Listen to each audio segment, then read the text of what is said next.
What's going on YouTube? Welcome back to LTH. My name is Abe, and in this video, I want to show you how to set up VLANs using Unifi's OS server software to control your network.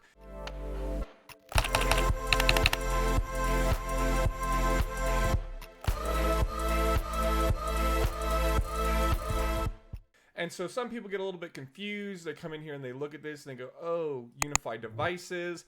This is a switch. I click on my switch.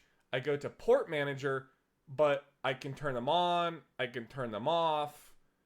I can click on the VLAN, but it's either the default VLAN or no VLAN.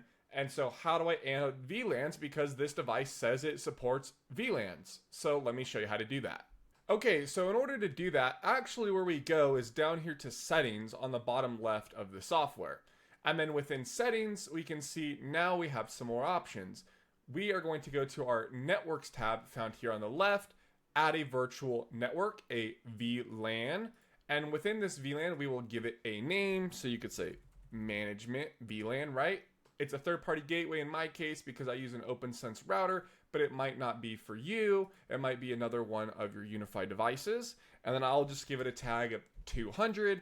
And then you can turn these two settings off if you need to. So automatically optimize and reduce multicast traffic on the network by only forwarding it to ports where receivers are connected, or protect against rogue DHCP servers by only permitting trusted ones, right? And so if you need to do those, you can set those. It might be best practice if you know what your DHCP server is, putting it in here and adding it. But then once we're done, we can just click add. And now we can see we have a new VLAN with the ID of 200 at our third-party gateway. And then, whatever other settings you may need to set, you could have set those when you need to.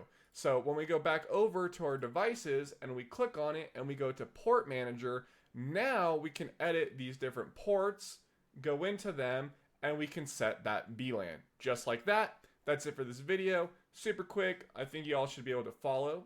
So don't forget to subscribe, leave a comment down below. Let me know if there's any other videos you would like to see me make. But thank you for watching. My name is Abe, signing off with another video.